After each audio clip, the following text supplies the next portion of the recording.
একটা প্রবাদ বাক্য আছে, কয় যেই সন্তান মা বাবার না ওই সন্তান কারোই না। কারো যে মা বাবারই খবর নেয় না, ওর কার খবর নিবে? শ্বশুর শাশুড়ির? হয়তো বলবেন যে না, এখন তো উল্টায় গেছে, এখন মা বাবা না নিতে পারে, শ্বশুর বাড়িরটা নিতে পারে। ঠিক না? পারে, কেন প্রবাদ বাক্য আছে না, সারি দুনিয়া এক তরফ জুরু কা ভাই এক তরফ। মনে হয় বোঝেন নাই? কি বুঝছেন তো? যারা উর্দু বোঝে ওরা বুঝবো, ঢাকায়ারা বুঝবো আর কি, আপনারা বুঝবেন না। সারা দুনিয়া একদিকে, বোর ভাই একদিকে। এটারই উর্দুতে বসে সারি দুনিয়া এক তরফ জুড়ু কা ভাই এক তরফ। সারা দুনিয়া একদিকে, বোর ভাই আর একদিকে, শালা আর একদিকে। তো যেটা বুঝাইতেছিলাম, যদিও এখন মানুষ বলে, কিন্তু আসলে এটা বেশি দিন না যে মা বাবার না ও কারো না। তো যে দুনিয়ার নেয়ামত বোঝে না, ও আখেরাতের নেয়ামত কি বুঝবে? জান্নাতের নেয়ামত কি বুঝবে? আখেরাত কামানের নেয়ামত কি বুঝবে? যে দুনিয়ার নেয়ামত বুঝবে ও আখেরাতেরটাও বুঝবে। এই জন্য দুনিয়ার নেয়ামত যারা বোঝে, আলহামদুলিল্লাহ এটাই সত্য, ওরাই আখেরাতের নেয়ামত বোঝে। টুটা ফাটা আখেরাতের জন্য চেষ্টা করে, মেহনত করে আখেরাতকে বানাইতে চায়। আর যারা দুনিয়া বোঝে নাই, দুনিয়ার নেয়ামতকে নেয়ামত বোঝে না, ও একটা শব্দই শিখছে, প্রাকৃতিক। কি প্রাকৃতিক ভাবেই এটা বুঝছে, এটাই চালাইতে থাকে। ঠিক না?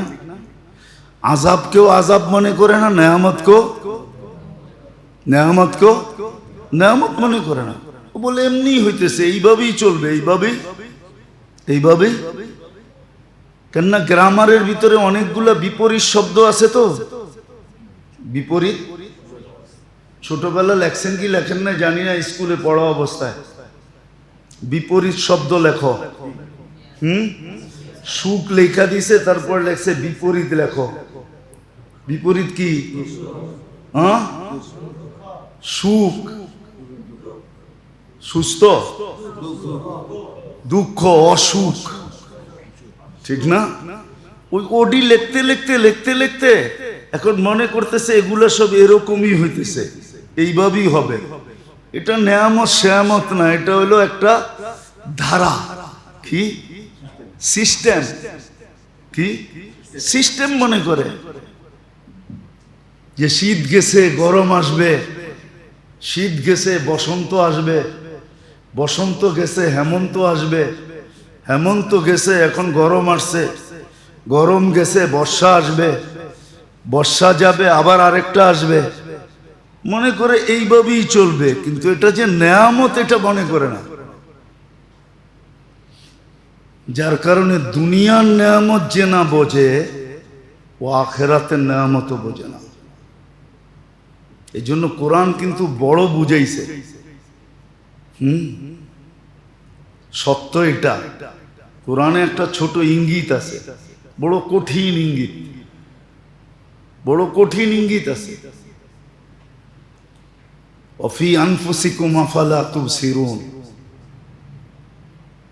যে নিজেরে না চিনে সে কাউকে চিনে না। যে নিজেকে না চিনে, যে নিজের ভিতরে ডুব না দেয়, ও কিচ্ছু চিনে না। এই জন্য কোরআন হুকুম দিছে, তুমি তোমাকে চিনো। অফি আনফুসিকুম আফালা তুবসিরুন। তুমি তোমাকে দেখো, তাহলে অন্তর চক্ষু খুলে যাবে। তোমার চোখ খোলা আছে কিন্তু আসলটা খোলা নেই। এই জন্যই আজে বাজে বকে। যত আজে বাজে বকা দেখেন, আল্লাহ নিয়া, রসুল নিয়া, ইসলাম নিয়া, দিন নিয়া, ধর্ম নিয়া, যত আজে বাজে বকা দেখেন না, আজে বাজে বকা এই জন্য ওর অন্তর্চক্ষু খোলে নাই। ওর অন্তর্চক্ষু যদি খুলতো আর আল্লাহর হুকুম যদি মানতো, অফি আনফুসিকুম আফালা তুবসিরুন, তাহলে অন্তর্চক্ষু খুলে যেত। তখন আর কোরআনের আরেকটা আয়াত ওর উপরে ফিট হতো না। কোরআনে আরেকটা শব্দ আছে, জালিমুন লিনাফসিহি। তো ও নিজের উপরে জুলুম করতো না, নিজের উপরে জুলুম কোনোদিন করতো না, অত্যাচার করতো না। আমরা কিন্তু সবাই নিজের উপরে জুলুম করতেছি, নিজের উপরে অত্যাচার করতেছি। এর চেয়ে বড় অত্যাচার কি হবে? একজন মানুষ নিজেকে জাহান্নামের ইন্ধন বানাইতেছে, হাসতে হাসতে বানাইতেছে, খেলতে খেলতে বানাইতেছে, খুশি খুশিতে বানাইতেছে, আবার এই বানানোটাকে ক্রেডিট মনে করতেছে। ক্রেডিট, আমি সেলিব্রিটি হইতেছি, আমি প্রসিদ্ধ হইতেছি, আমি ফেমাস হইতেছি, আমি পরিচিত হইতেছি, অথচ নিজের উপরে জুলুম করে কিন্তু করতেছে।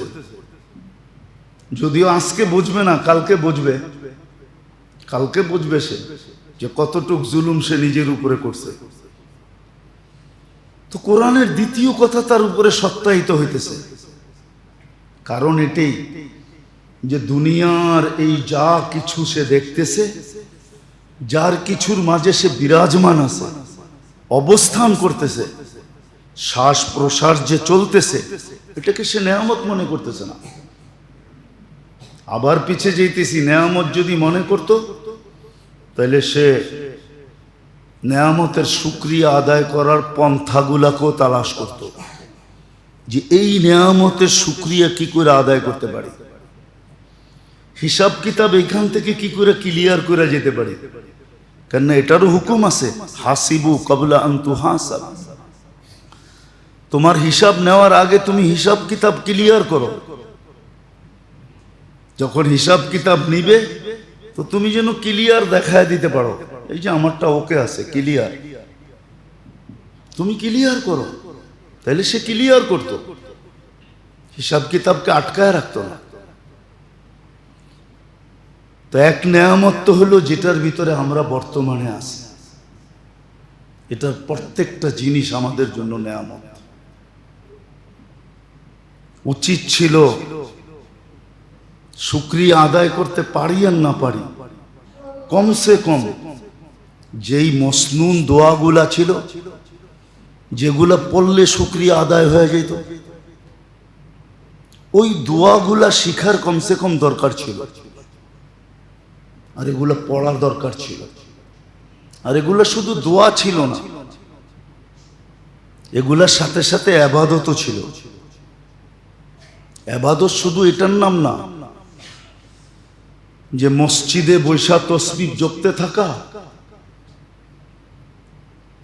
আর নামাজের মুসল্লায় দাঁড়ায় সারা দিন রাত নামাজ পড়তে থাকা, এটার নাম ইবাদত না। এই মসনুন দোয়াগুলো ইবাদত, এগুলো ইবাদত। সবকিছুর পর শুনাইছেন, নাইলে আল্লাহর রসুল এত বেশি আশ্চর্যান্বিত হয়ে বলতেন না। আশ্চর্যান্বিত হয়ে হাসতেছেন, সাহাবা জিজ্ঞাসা করতেছে, ইয়া রাসূলুল্লাহ হাসেন কেন? তো বলছে, আমরুল মুমিনি কুল্লুহু আজীব, তোমাদের সর্ব বিষয়ই বড় আশ্চর্যজনক। বলছে, ইয়া রাসূলুল্লাহ বুঝলাম না। তো বলছে, কাটা যদি তোমাদের পায়ে খোঁচাও লাগে, এটারও সওয়াব তোমরা পাও।